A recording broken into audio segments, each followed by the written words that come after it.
Animal agriculture is a major cause of human hunger and starvation. One drop, many ripples. Livestock farming and animal consumption drives food shortages. You may wonder how this might be the case. So let's explore this. But first, let's explore how widespread the problem of hunger and starvation is. In 2020, it was estimated that the number of undernourished, hungry, and famine-stricken people in the world was between 720 to 811 million people. The human population is predicted to reach 9.7 billion by 2050, and we need to feed everyone. 82% of the starving children in our world live in countries that feed food crops to animals. These animals are then slaughtered and their flesh is eaten by people in more affluent countries such as the USA, European countries and the UK.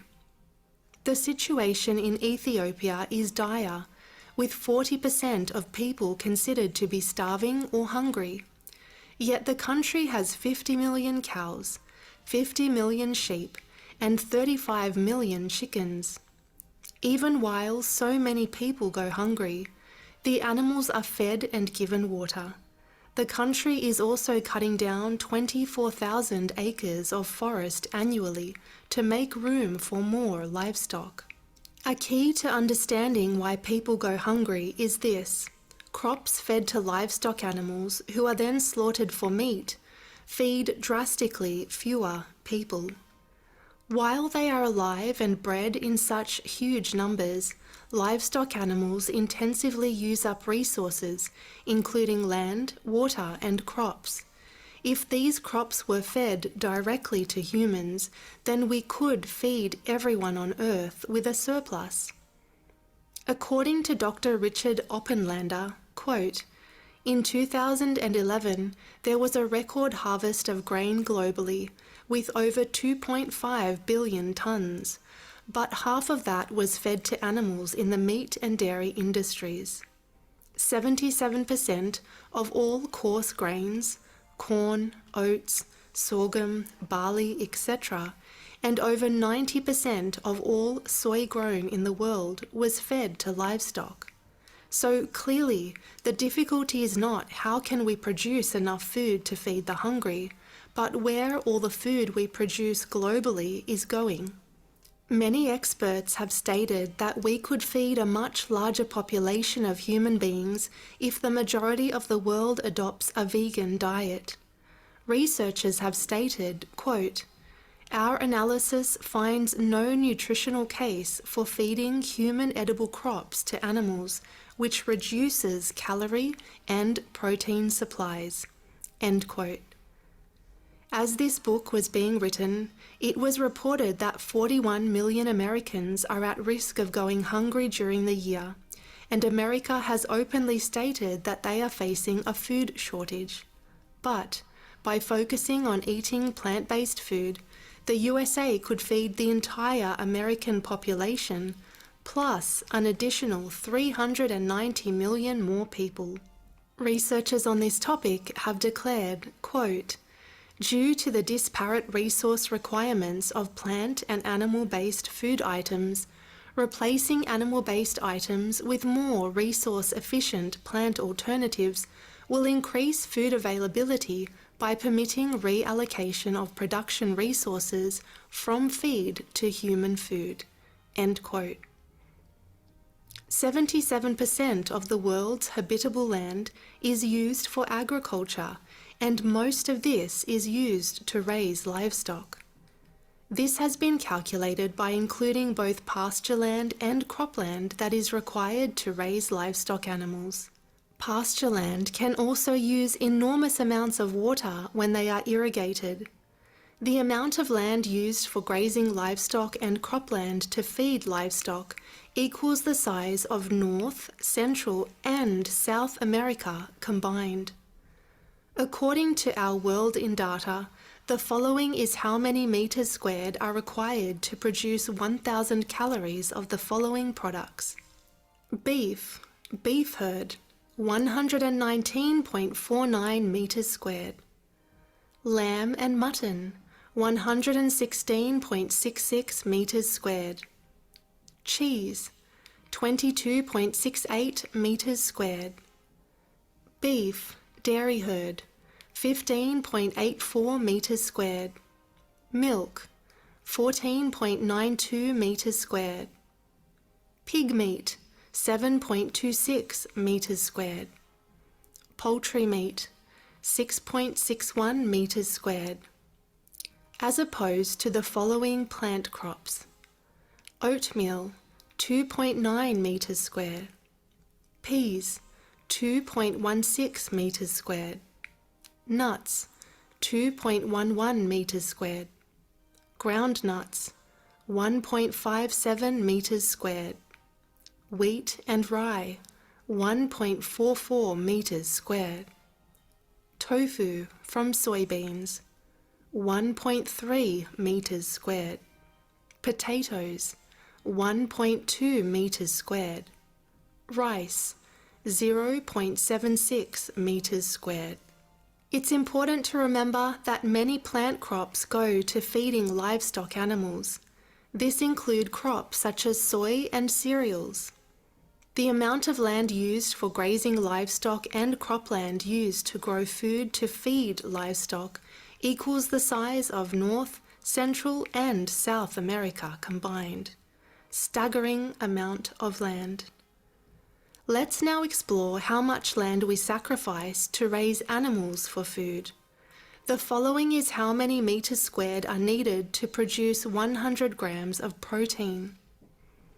Lamb and mutton, 184.8 meters squared. Beef herd, 163.6 meters squared. Cheese, 39.8 meters squared. Milk, 27.1 meters squared. Beef, dairy herd, 21.9 meters squared. As opposed to plant crops, for example, pulses, 7.3 meters squared. Grains, 4.6 meters squared. Peas, 3.4 meters squared. And tofu, soybeans, 2.2 meters squared. Notice how massive the land requirement is for animal products. It takes about 92 times more land to produce 1,000 calories from beef as compared to tofu. And it takes about 84 times more land to get 100 grams of protein from lamb or mutton compared to tofu. It's devastating to know that this food isn't being directly fed to the millions of starving people in the world. Land is vitally important for many reasons. As worldhunger.org states, quote, "A principal problem is that many people in the world still do not have sufficient income to purchase or land to grow enough food or access nutritious food. This is an element of food security." End quote. Hunger is also a cause of poverty. Consider that, quote, "By causing poor health, small body size, low levels of energy, and reductions in mental functioning, hunger can lead to even greater poverty by reducing people's ability to work and learn, thus leading to even greater hunger." End quote. By feeding crops to livestock animals instead of feeding them to humans, we are supporting starvation, hunger, and poverty. It is a cycle of suffering and inequality that is not humane. Food shortages can cause war. With COVID, we have witnessed the craziness that comes with people panic buying and hoarding food and other supplies. Humanity is on the cusp of global tragedy right now, on many fronts. We have discovered that we have a global food shortage. The invasion of Ukraine has also affected this, as Ukrainian farmers supplied many countries with wheat crops in particular. But have you considered that food shortages can lead to war? According to Torian Creekmore from the Intelligence Advanced Research Projects activity in the USA, quote, "When crops fail and prices rise, people don't have the money to purchase food, which can lead to stealing, then riots, social unrest and mass migrations. National security depends on agriculture." End quote.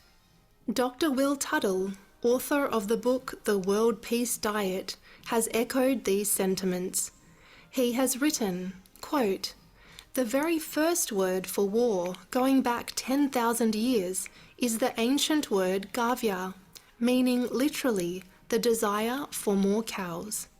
Economic injustice, war, hunger, domination of women, and the arising of a privileged ruling elite are all linked to the ancient invention of animal herding, around which we still organize our society. Thus, instead of using our economic surplus to revitalize our ecosystems, rebuild our infrastructure, and assure adequate housing, food, education, healthcare, and opportunity for all, we use it primarily for subsidizing the wealthy military and medical complexes. We sacrifice our children in wars that benefit our ruling class that uses the media and other institutions to propagate narratives that justify and promote an agenda of violence.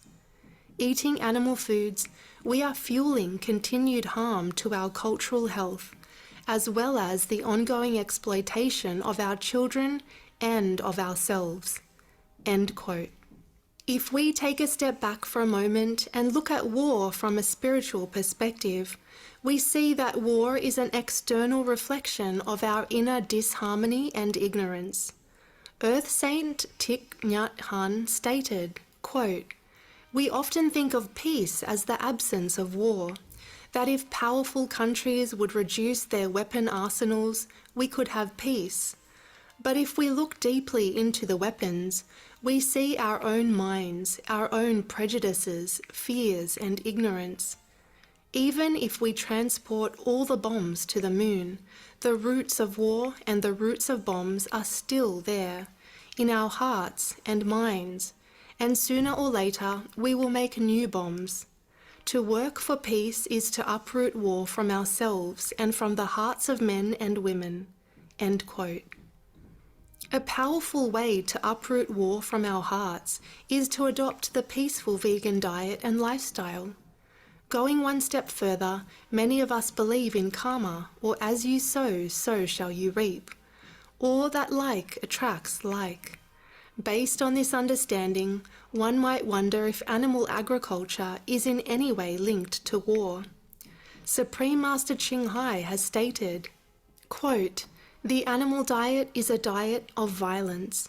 It begins already from the way we raise them, the way we treat them, the way we force feed them with antibiotics, and all kinds of tortures upon them, and it ends with the way we violently kill them, massacre them en masse in order to satisfy our split seconds enjoyment.